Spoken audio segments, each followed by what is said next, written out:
La ciudad colonial de Santo Domingo es la primera del Nuevo Mundo, fundada en 1502 por el gobernador Nicolás de Obando. Valiosas edificaciones como la fortaleza de Santo Domingo, la cual protegía la ciudad de múltiples invasiones, la Casa de Tostado, la Puerta San Diego que da acceso desde el puerto a la ciudad, el convento de los dominicos que alojó la primera universidad del Nuevo Mundo, así como las ruinas de San Francisco, primer monasterio, y el Alcázar de Diego Colón, un palacete medieval donde reinó el hijo del descubridor Cristóbal Colón, son monumentos que te invitan a viajar en el tiempo. En 1990, la ciudad colonial de Santo Domingo fue declarada por la UNESCO Patrimonio de la Humanidad.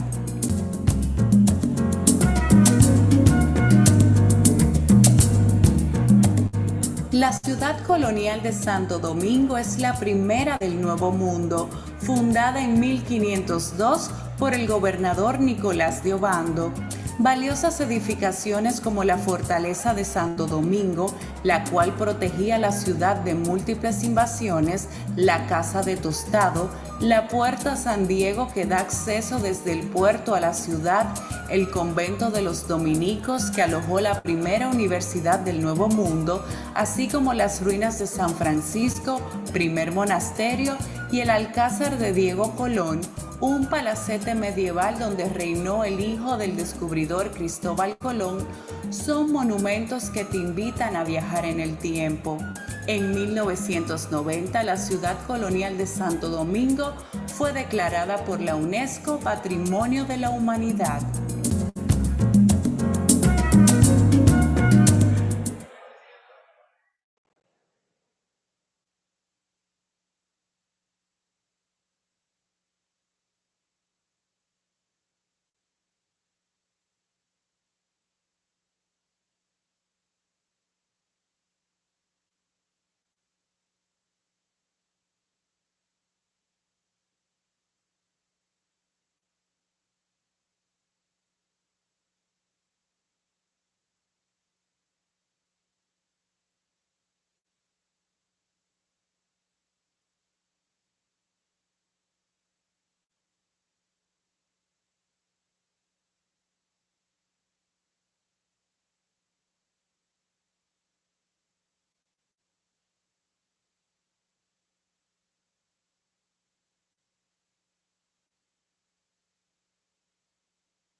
El merengue es uno de los géneros musicales por excelencia dentro de la cultura dominicana, declarada por la UNESCO Patrimonio Cultural Inmaterial de la Humanidad.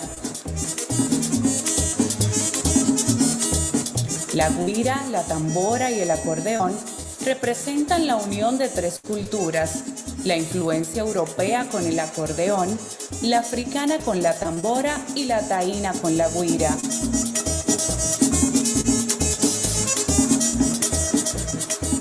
El merengue originalmente se tocaba con guitarra, pero con la llegada del acordeón por la costa norte desde Alemania, este instrumento de mayor sonoridad que la guitarra poco a poco la sustituiría, dando paso al formato que, en la zona norte, adquiriría el nombre de perico ripiao.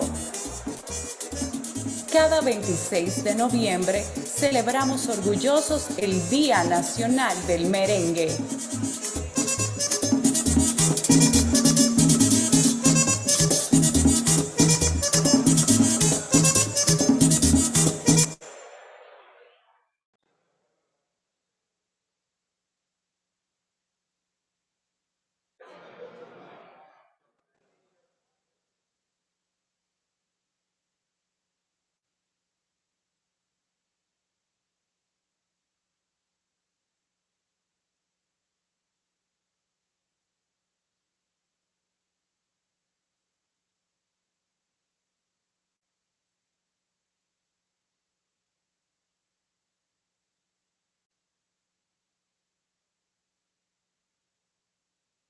Vamos a retomar los trabajos. Por favor, quienes están en el área para el café, pueden traer el café acá al salón principal, en donde continuaremos los trabajos. Así es que, por favor, nueva vez al salón. Recordamos tanto el tema que sigue, bueno, los dos temas siguientes: perspectivas y lecciones aprendidas de proyectos de administración de tierras en el Caribe, y también la presentación, la frontera de los sistemas de impuestos de propiedad. Estos dos temas serán presentados en idioma inglés. Ya se ha estado orientando para que se pueda retirar el audífono previo a entrar al salón. Quien no lo ha hecho y quiere sentirse cómodo escuchando en el idioma de su preferencia, pues todavía tiene oportunidad para que lo haga.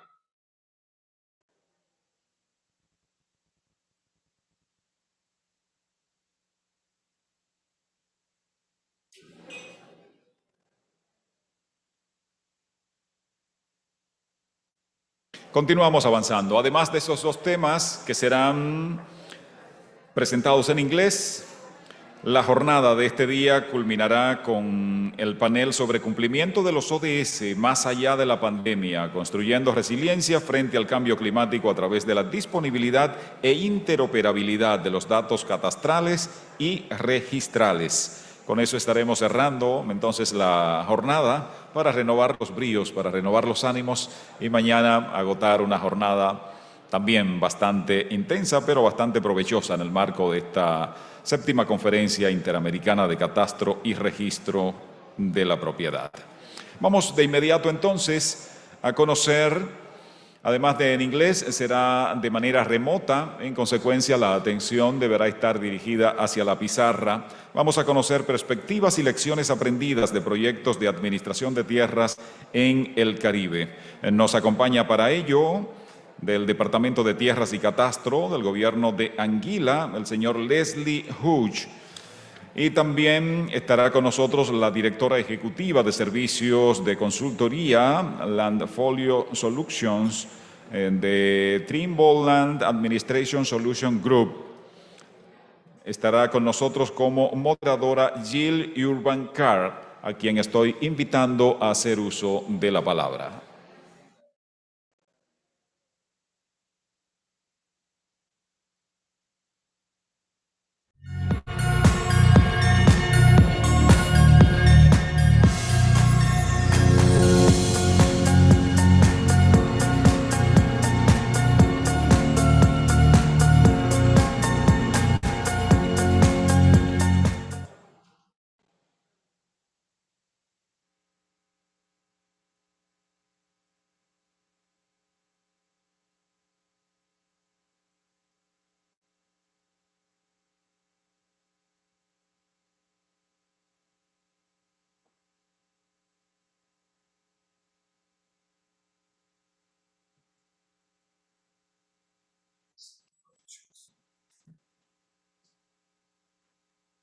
Good afternoon.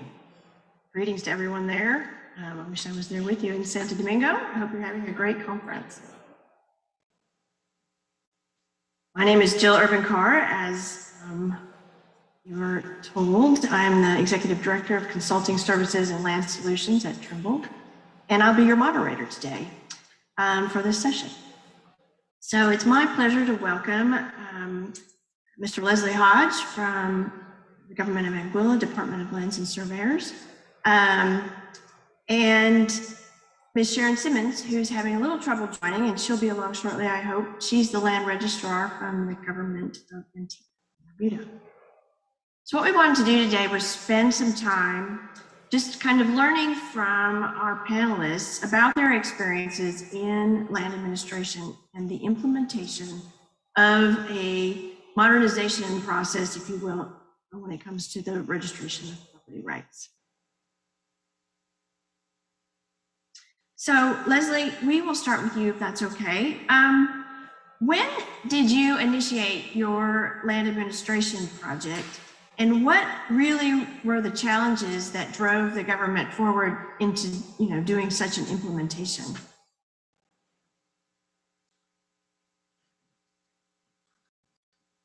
Good afternoon, all. I trust I'm clear. I can be audible. Right, so the system in Anguilla is it's the land information system in 2020 effectively. However, stepping back in 2017, started need to really move forward with the implementation of a land administration solution. This was over many years, approximately 10 plus years, we've been trying to move to a digital system. But in 2017, the government of Anguilla decided to embark on this endeavor. One of the challenges or reasons why we were forced to move into this aspect is in 2017, Angola was devastated by Hurricane Irma. As you all might be aware, Angola lies in the northeastern Caribbean. We are prone to hurricanes and earthquakes, and in this light, the hurricane didn't spare us, and we were on the verge of the department was on the verge of being destroyed by the forces of Hurricane Irma, and we were inches away from water entering our vaults that would have destroyed all of our paper records, which is our only record keeping in the department, or in the entire island, I should say. So those are some of the challenges that were faced. In addition, I would like to actually enlighten them why some of these challenges were faced, besides the aspect of the threat of natural disaster. Also coming to a halt because we were in a confined space in a building. We all would appreciate that the building or the space that we used to store was filled to capacity or being filled to its capacity at that time, lending itself to the need for increased storage of the records. Therefore, land administration system was critical to having that data backed up and stored.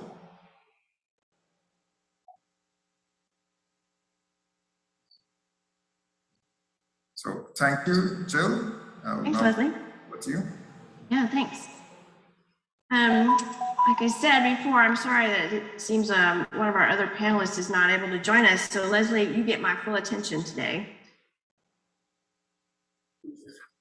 And we'll get everyone else caught up Yes, if they join. I'm here. All right, thanks. So obviously it was a big undertaking for you with the Department of Lands and Surveys. Perhaps it would be helpful if you told us a little bit about. Jim. Sorry, I lost you a little bit, the audio. Oh, I apologize. I said maybe it would help if you would let everyone know what functions your department does.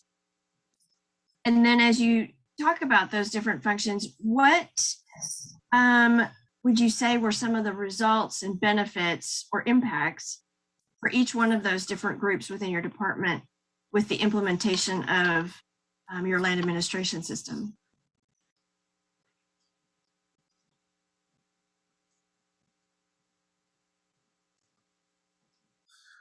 Okay, some of the functions of the department, we stem from land valuation, land registration, land surveying, the GIS administration, and the administration section within the department.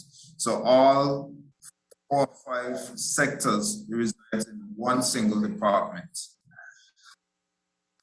Therefore, each section would see different benefits coming from this. But I will start particularly with the registration section, which is the key custodian of all data in the department. It enters through the registry and then moves to the various sectors, the various sections within the department to be administered. So I would say that first, the registry saw the improved benefit by having everything now integrated in the system. It comes in, it's easy to be tracked from beginning to the end. So customers are better informed as to where their transaction might be. In addition, for better decision making within the valuation section, the surveying section, now because we're able to access all of our records in one central place as opposed to going to surveying, our evaluation, our registry to obtain that data is now held one place where we can pretty much sit at our desktop and retrieve that data to continue our day-to-day transactions of business.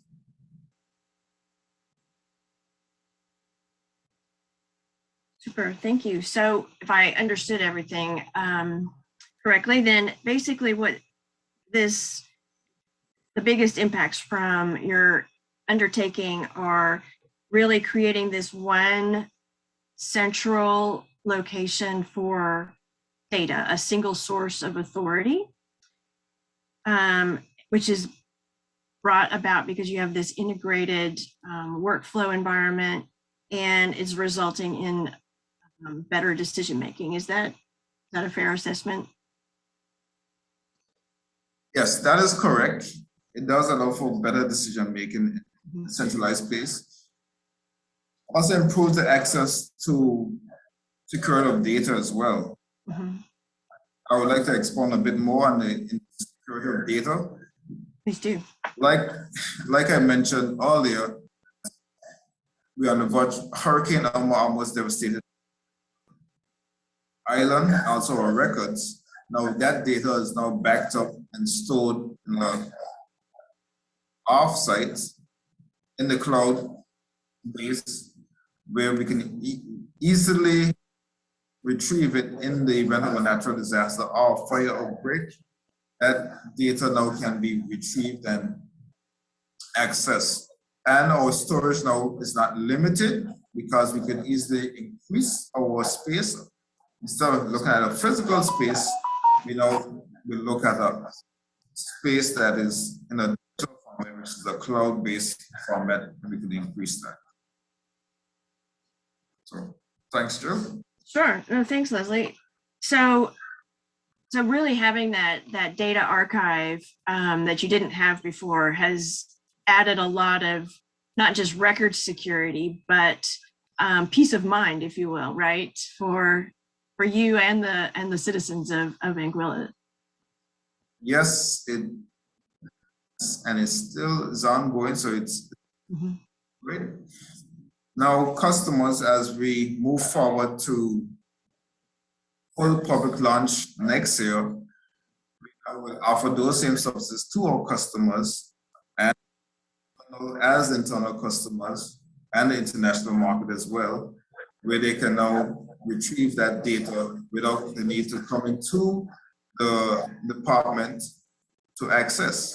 So it actually improves ease of doing business and increases revenue as well, and allowing for attractiveness of investment in the island, being that you can stay from maybe the US market or the European market and do your research about the island transactions, and then you can complete your transaction hopefully online and through a safe environment in this case. And we have the wonderful product of Landfolio.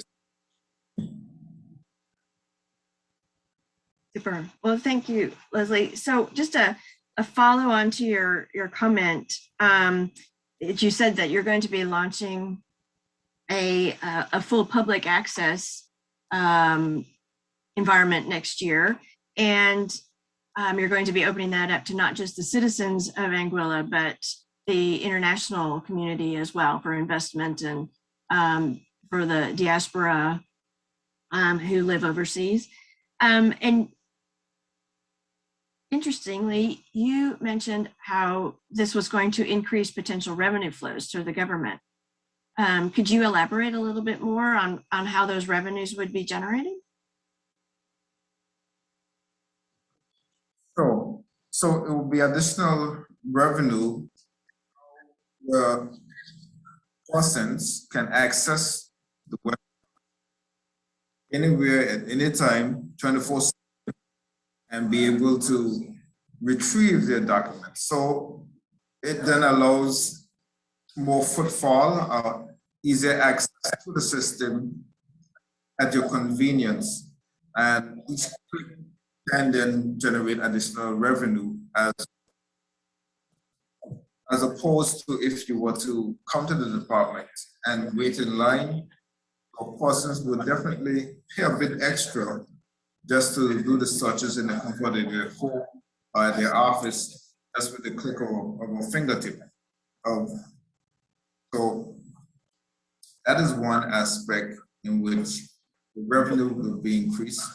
Also allows for government as a stakeholder in this as well to increase in revenue due to the fact that they will be able to streamline these processes and now everything was easier to access, as well as follow up on those compliance aspects as well, which is a critical area for government going forward to make sure it's compliant and compliance with their laws and policies that exist.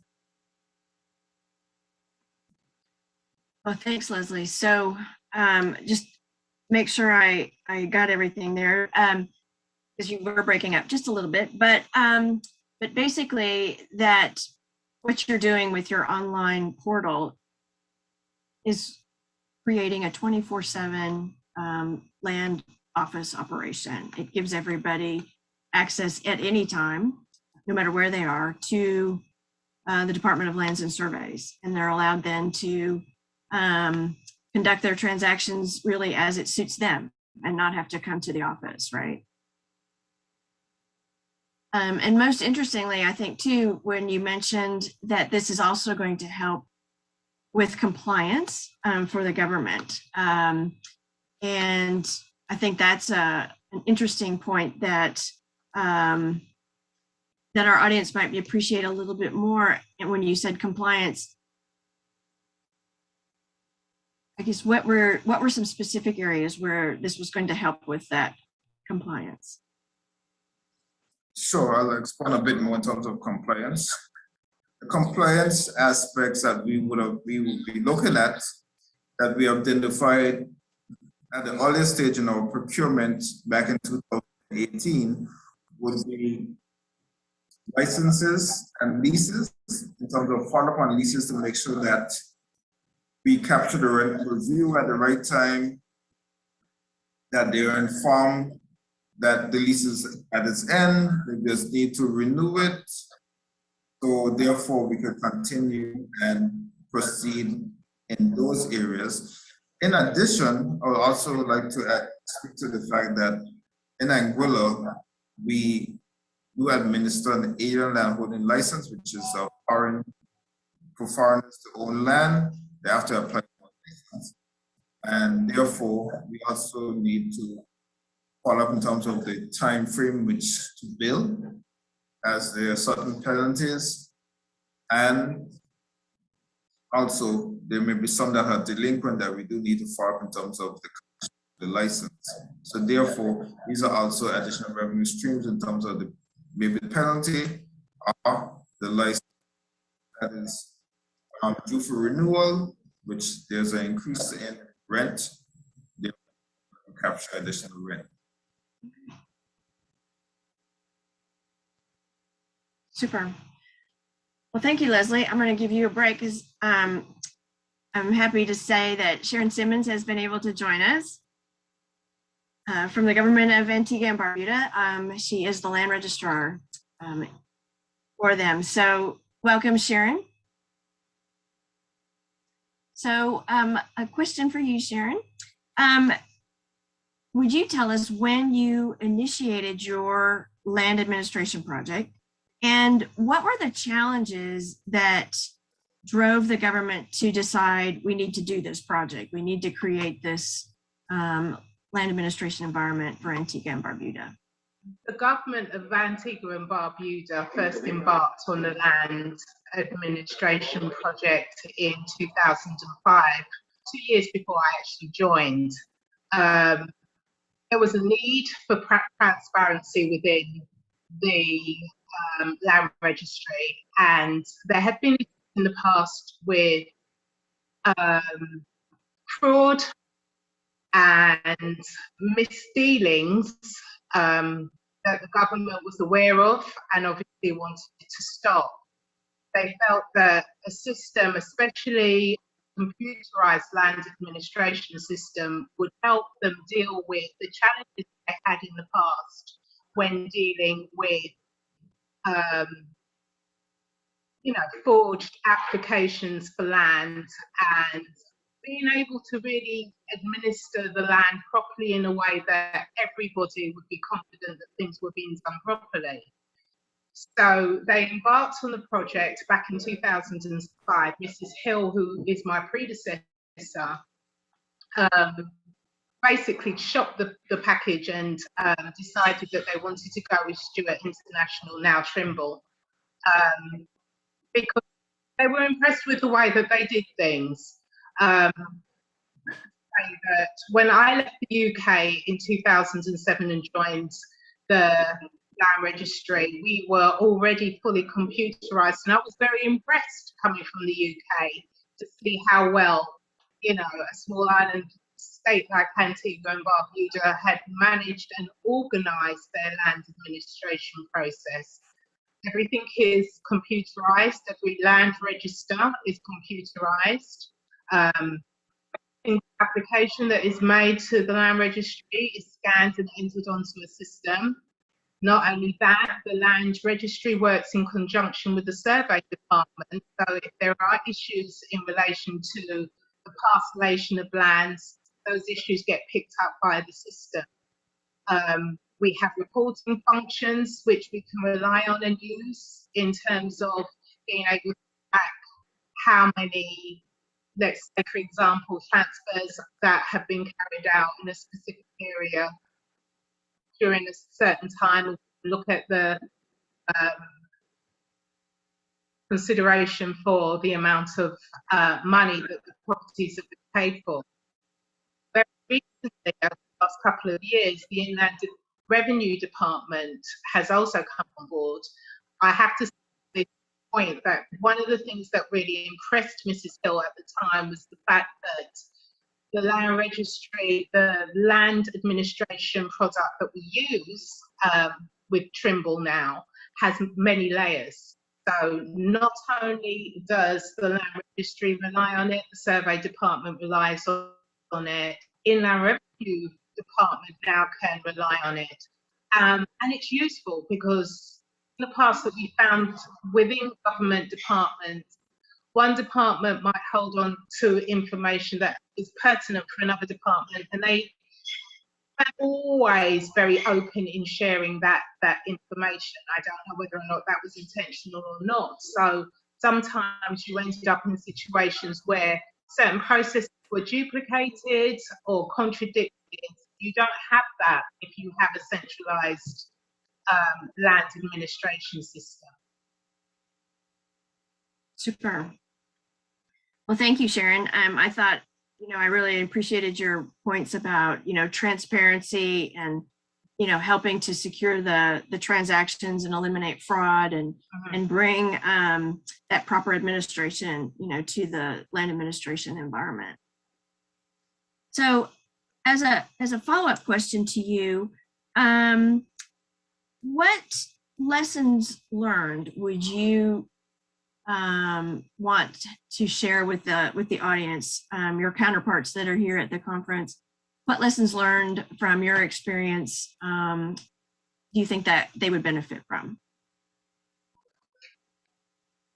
I think it's vitally important, if you're running a land administration system, that there's complete transparency and that there's organisation and that information that you're looking for is readily available. Obviously, fraud always has to take place when there is misinformation and disorganisation within a department. What I have learned, and I suppose you can apply it to the rest of life, is that you have to be organised and that you have to be efficient in order to provide a service that people are going to be confident in. That way you don't have allegations made against the department, and you can concentrate on other things like, increasing revenue, in relation to the applications that might be running through your department?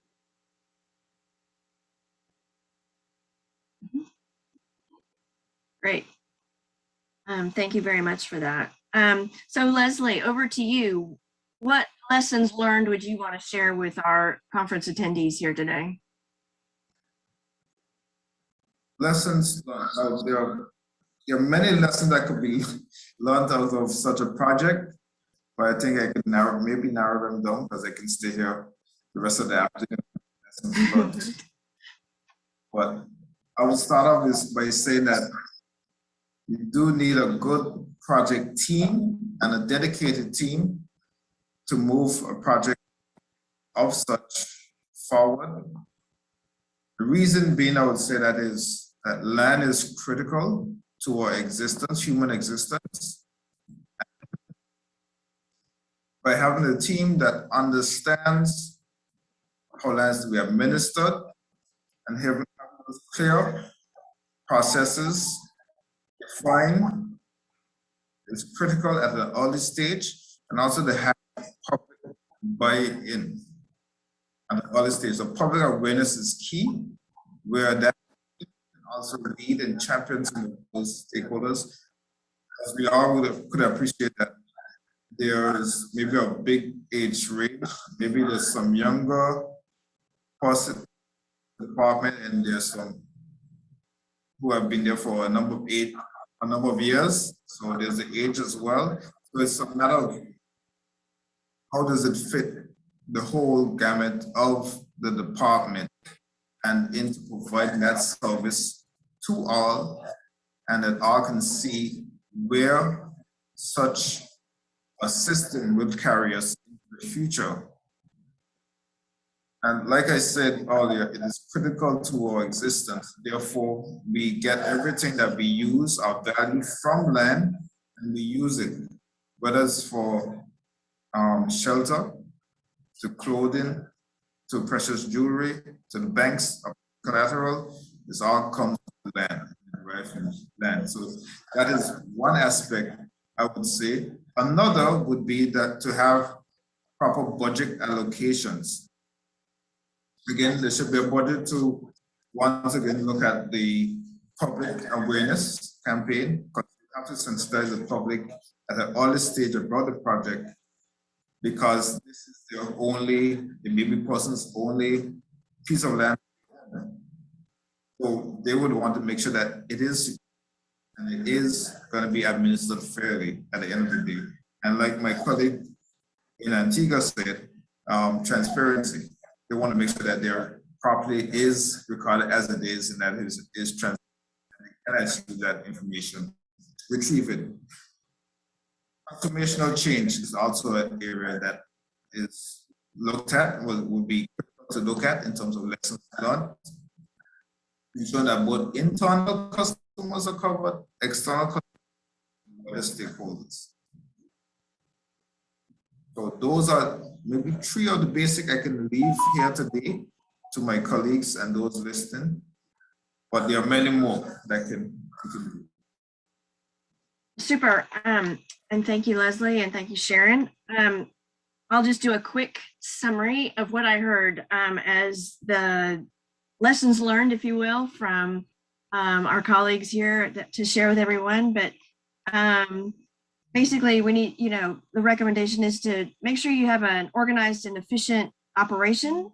So it helps eliminate questions on the process and the procedures and any perceptions on what's being done.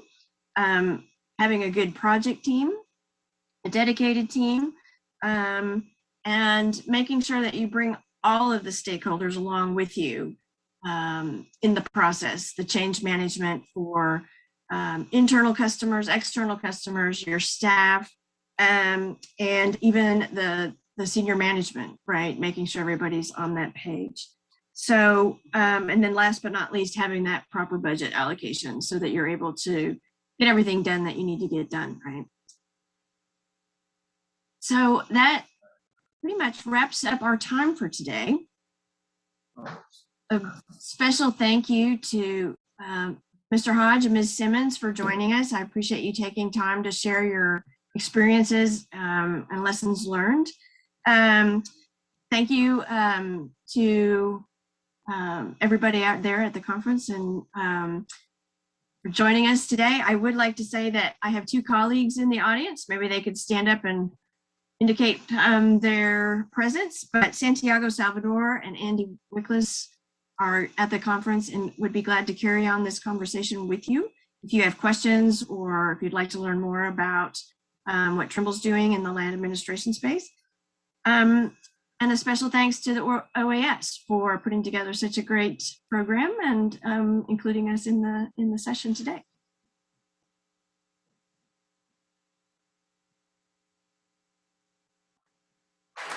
Ese aplauso es un modo de expresar el agradecimiento tanto a Jill como a Leslie y Sharon por compartir con nosotros sus perspectivas y también sus lecciones aprendidas en proyectos de administración de tierras en la región del Caribe.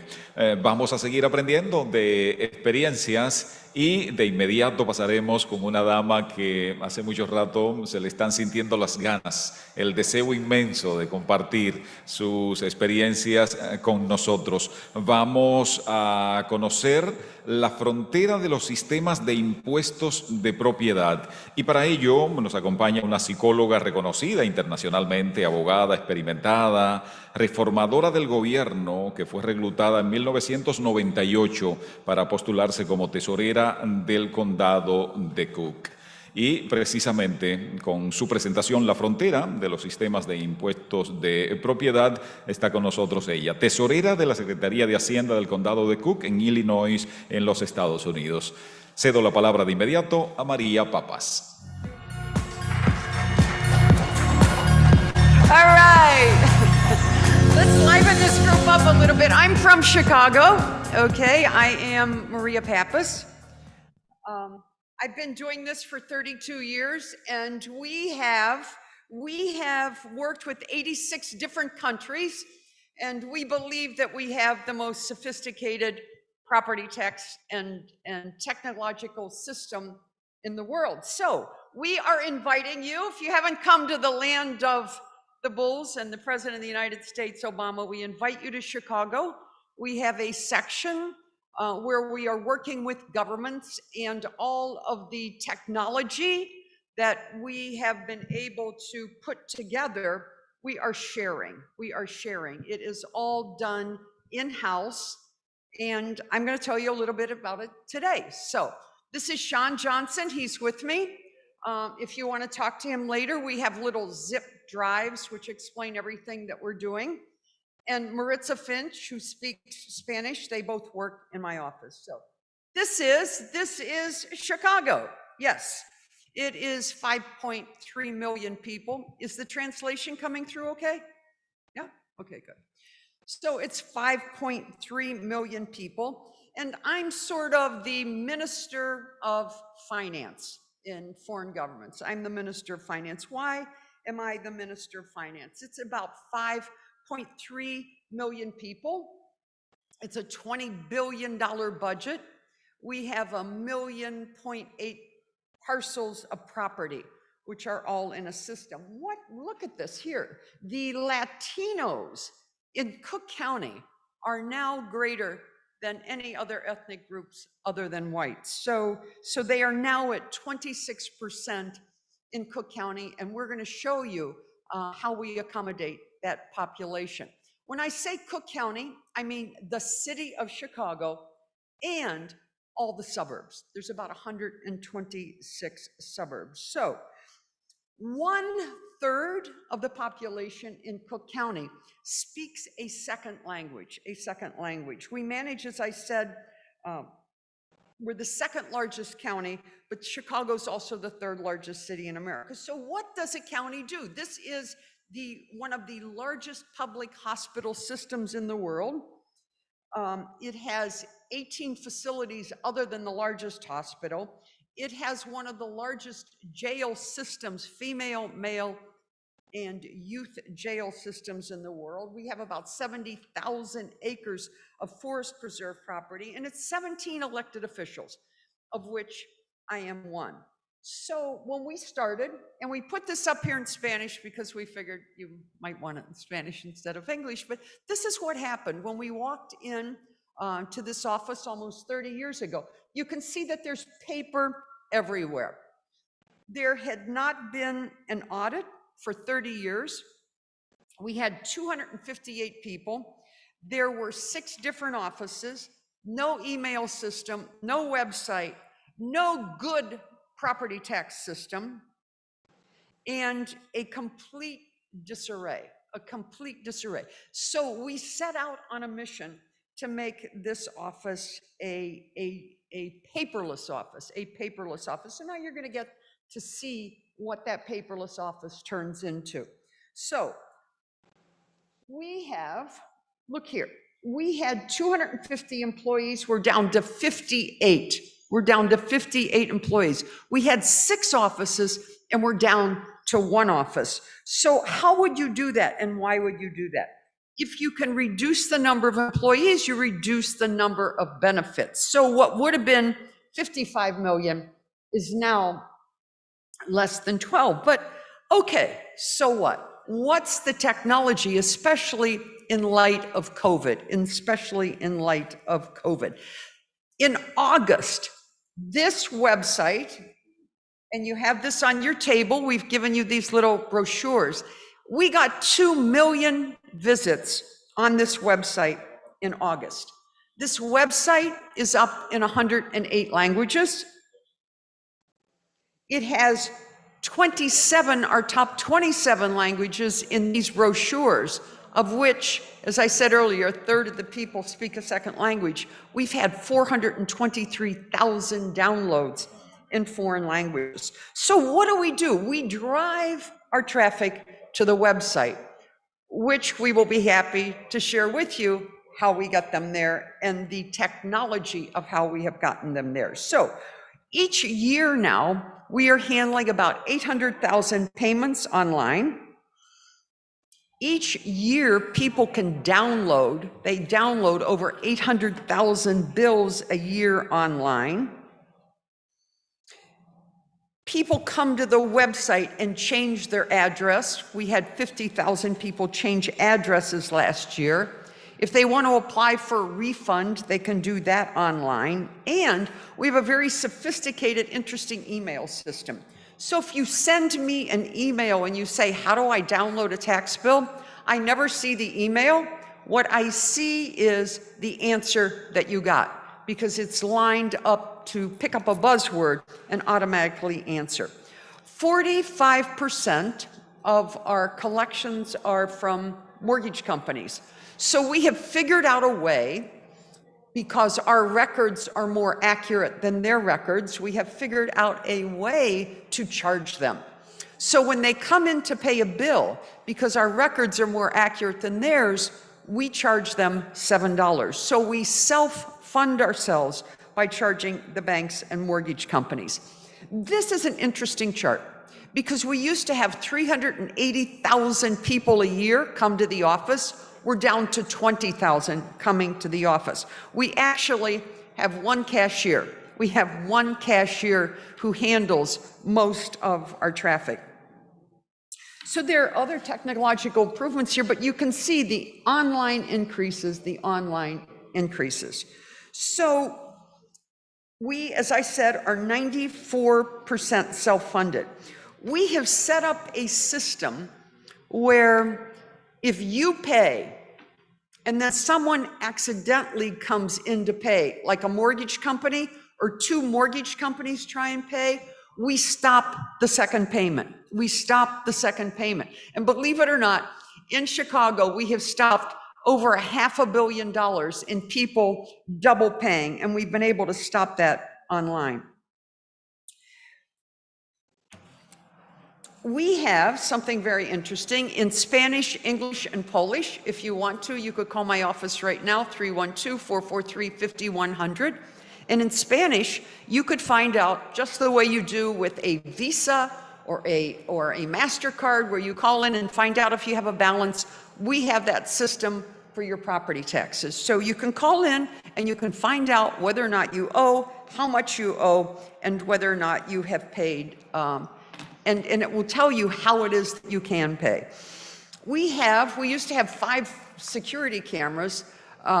We used to have 5 security guards. We now have 70 very sophisticated cameras, which has allowed us also to downsize. But this is what's interesting. I want to go back to the bill, if you will.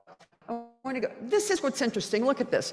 And we're going to give you a zip drive of what we do. But when we send out our bills, the blue one is the August bill. The yellow one is the March bill. But look at the transparent information that we provide. What do we provide? This one on the right, on the left, my left, tells you what government you're paying to and what the unfunded pension debt of the government is. Because if you're in this business, people say, why are my taxes so high? And we tell them. What do we tell them? We tell them that in Chicago and the suburbs, the combined pension unfunded liability is about 136 billion, but we show them where it is, The bill on the right, the yellow bill, is an interesting bill because it shows you that about 60% of the property tax bill, where does it go? If people are going to pay, they want to know what they're paying to and who they're paying to. This yellow bill will actually tell you that 60% of the money is going to the public school system. So people are less likely to be upset if they think that the money is being spent on their children. So we can go on here. We have created an internal portal. This is wonderful. This allows you to go to an office like ours, if you ever get to Chicago, and you're going to see that no one is walking around and moving and running around. Why is that?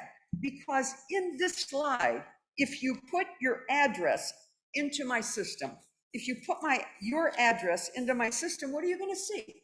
You're going to know you're in the right place because you're going to see a picture of the house. So this is the house. And what are you going to find out about the house? Everything is centralized. If you come to my desk and you give me a form, it gets scanned into my system. If you go and write a letter to my legal department, it gets put in the system. And if you make a phone call about the property, it goes into the system. So now any of the people who work for me know that somebody called the legal department, that somebody sent in a letter, and somebody came to the office. So if you were to call me, I would say, hey, look, you just talked to the legal department and you just sent me a letter. So this is an amazing system, and it's in-house. It contains every email that you've sent me. It contains ownership records. It contains a history of who paid what, including copies of the checks going back 20 years. If you tried to appeal your taxes, it will tell you that. If you overpaid, it will tell you that. It actually has copies of the checks. It has an image of the check that you paid with. And it will tell you all the info that goes with the other offices, like a property market value, property locations, and anything else that you would want to know. So let's move on here. This is my latest project. I have a radio show. It's called Black Houses Matter. It's actually expanded to Black and Latino Houses Matter. It is an outgrowth of Black Lives Matter. I decided I was too old to march, so I said I'm not going to march with Black Lives Matter, but I will do Black and Latino Houses Matter. So what we do is we have a radio program, and once a week, we allow people to call in their address, and we tell them things that they want to know about their property, including whether or not they have overpaid, And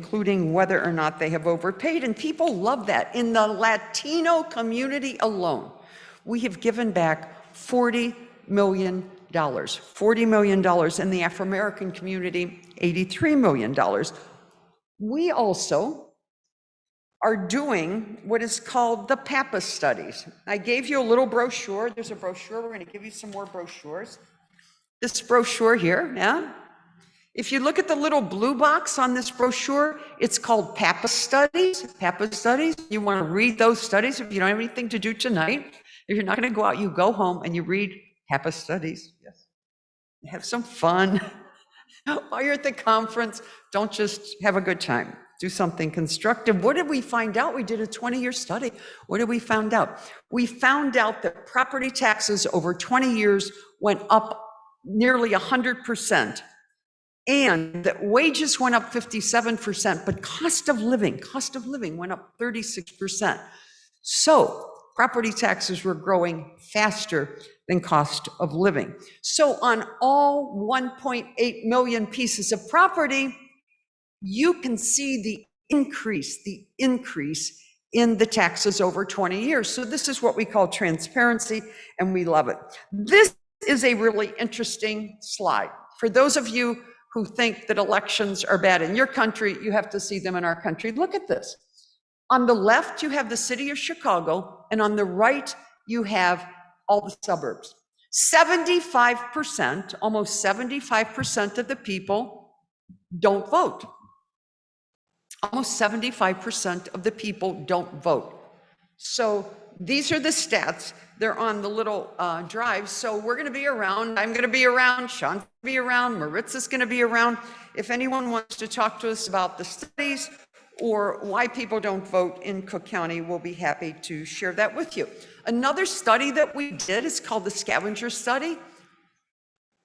If people don't pay their taxes over a period of time, those taxes get sold. And what we've discovered, a scavenger sale is a sale that's every 2 years. We are finding vast amounts of property that are abandoned. Abandoned property, they're either boarded up or no one wants them. So we did a scavenger study, and in this study, what we found was that in the areas of Chicago, in the Black and Latino areas of Chicago, where these properties are, is exactly where the most people have left. There's been a population exit, but it's also where 50% of the major robberies, murders, and aggravated assaults are occurring. So we're seeing high crime, high population exit in areas where property has also been abandoned. I have a think tank in the office. It is 3 Chicago reporters. It is Mary Ellen Putmelik, it is Hal Dardick, and it is Todd Leidy. I hope they're in Chicago listening to me instead of working. They should hear the speech, yeah. And my entire senior staff, and we work on studies. This study that you're looking at got 50 million views on Yahoo Finance. It is an amazing study because if you're a finance person, what you say is the debt is tied to the person. The debt is tied to the person. That is an old way of thinking. We are tying the debt to property. This is Sears Tower. It's now called Willis Tower. It's called Willis Tower. Look at this. This property, its value is $698 million. Its value is $698 million. Well, what does that mean? What it means is that the debt, the government debt, the pension debt on that property is $317 million. So we do this on every piece of property in Cook County. All 1.8, if you put your address in on any piece of property, a lot, a commercial, or a home, you can see the debt on the property. Why is that important? Because over time, you're going to be able to make a prediction about what might happen to your property taxes. And we have another study. Tonight, when you don't have anything to do, when you get in and you're in the bathroom, you're going to go to Pappas Studies and you're going to look at the debt study, which is going to tell you how much the different areas of Chicago owe in debt. This is analogous in many ways to what's happening in Europe and other countries. So I we are continuing to do these studies. We are exposing the inequities in the property tax system. We are showing that in Latino and Black neighborhoods, over time, people will pay more in taxes than they paid for the property. So that kind of concludes what I have to say. I invite you to meet with my staff and me. We are happy to bring you in. We have a little room set up for foreign governments that we're trying to help. We're already working with 86 countries and consulates in Chicago. I thank you. I want to thank Michael. I want to thank Jonathan for making this possible. And I wish you well, and I thank you. Thank you.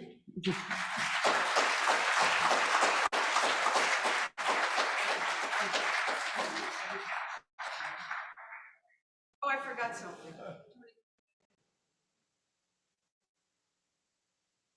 So this is the Maria Pappas bag. So this is important. Bag.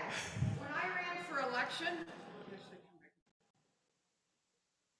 I forgot the most important thing. When I ran for election, the mayor decided he was going to charge everybody 8 cents for a bag, and people got very upset. So I was running for election, and I had this bag made. It says Maria Pappas bag. That's my name. But it doesn't say what I was running for. All it said was the Maria Pappas bag, and everybody wanted this bag. We had 200,000 bags made, and every place I went, people would say, "Can I have a bag? Can I have a bag?" Anyway, I won the election with 1.3 million votes because of this bag. So we have some bags if you want some bags. We brought Maria Pappas bags. Thank you. Una capacidad para comunicar, una capacidad para conectar, difícil de encontrar, es la que tiene María Pappas, que no se ha limitado a compartir con nosotros su experiencia, que tiene como título La frontera de los sistemas de impuestos de propiedad. Ha llegado muchísimo más allá. Ha ofrecido el material, como ya pudieron escuchar, y además de ofrecer el material, ha intentado poner tarea para esta noche también. Es decir, que tenemos María Pappas para rato, evidentemente. Aprovechamos que está posando para los artistas del lente para decir que ya nos proponemos a compartir el panel que pone como broche de oro a esta primera gran e intensa jornada con el cumplimiento de los ODS más allá de la pandemia, construyendo resiliencia frente al cambio climático a través de la disponibilidad e interoperabilidad de los datos catastrales y registrales. Agradezco a los técnicos que aprovecharon inmediatamente para acomodar a una parte de nuestros panelistas. Digo una parte porque tendremos también contacto remoto para este interesante panel. Quiero llamar a quien estará acá de manera presencial, el secretario general del IMPRA-SINDER, Alfonso Candau Pérez, que ya estuvo esta mañana como conferencista magistral y esta vez como panelista. De manera remota estará conectado con nosotros especialista de administración de tierras de la Plataforma Global para la Reducción y Recuperación de Desastres del Banco Mundial, Álvaro Federico Barra. También de manera virtual estará con nosotros oficial de Tenencia de la Tierra y Recursos Naturales de la Oficina Regional de la FAO para América Latina y el Caribe de Naciones Unidas, Amparo Cerrato. Y como moderador estará el director nacional de Catastro del Instituto de la Propiedad de Honduras, Joaquín Reyes Ayala. Podemos aplaudir, ¿sí? Y vale aplaudir porque ocurre que este tiempo de pandemia con COVID-19 a la cabeza nos ha hecho caer en la cuenta de cambios. Entonces, ¿cómo conecta el tema de la gestión catastral y registral para la administración de tierras?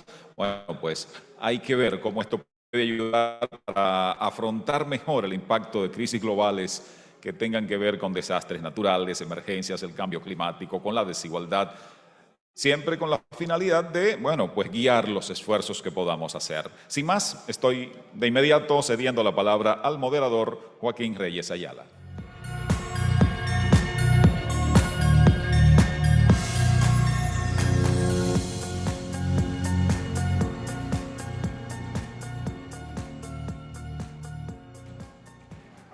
Hola, hola. Buenas tardes a todos. Para mí es un honor estar de moderador aquí, cerrando con broche de oro la primera jornada de la Conferencia Anual de la Red Interamericana de Catastro y Registro de la Propiedad. No puedo empezar sin antes agradecer. Quiero agradecer a Dios, en realidad, en primer lugar. Y quiero agradecer también a Jonathan Toribio, presidente de la red, y todo su equipo, porque desde que llegamos nos han dado un trato de lo mejor.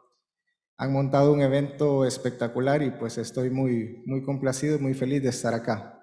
También quiero agradecer a Mike Mora, secretario técnico, porque también sin su apoyo pues no podríamos estar en este evento. Cuando leí el título del panel, pues en realidad me asusté un poco porque engloba bastantes elementos, pero después me di cuenta que era un tema con el que en mi caso particular me identifico mucho porque lo hemos sufrido en carne propia, nosotros en Honduras, la falta de disponibilidad de datos, y es un reto que tenemos pendiente y que tenemos que superar, y estoy seguro que con el apoyo de la red pues algo haremos. Sabemos que los ODS son el camino establecido para cumplir la agenda del desarrollo sostenible y solucionar los problemas a los que se enfrenta la humanidad. La adaptación y reducción del cambio climático es un tema prioritario en el cumplimiento de los ODS. Esta problemática hace que muchos asentamientos humanos sean vulnerables a desastres naturales, lo que nos lleva a tratar este tema sobre la construcción de resiliencia a través de la disponibilidad e interoperabilidad de los datos catastrales y registrales. Para ello, les voy a presentar al primer panelista. Él es el señor Álvaro Federico Barra, especialista en administración de tierras de la Plataforma Global para la Reducción y Recuperación de Desastres y la Gestión de Riesgos del Banco Mundial. Álvaro en realidad me dijo que le gusta más Federico. Es especialista en administración de tierras y datos geoespaciales en el Banco Mundial en Washington, D.C. Se incorporó al banco en el año 2008 y actualmente trabaja en varios proyectos de inversión en administración de tierras y datos geoespaciales, servicios de asesoría reembolsable y asistencia técnica en el sur y este de Asia y el Pacífico. En particular, está trabajando en la monetización de activos públicos en India y el programa para acelerar la reforma agraria en Indonesia. Y también tiene mucha experiencia trabajando en América Latina, África y Medio Oriente. Pues sin más preámbulo, Federico, te cedo la palabra. Mucho gusto, Joaquín.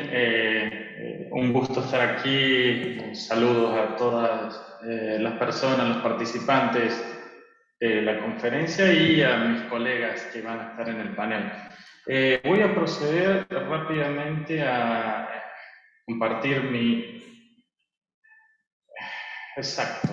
Veo que lo están viendo, así que es un gran avance. Bueno, yo les voy a hablar sobre un estudio que hicimos en el Banco Mundial sobre los sistemas de administración de tierras y datos espaciales y cómo ayudan hacia la resiliencia, para la resiliencia.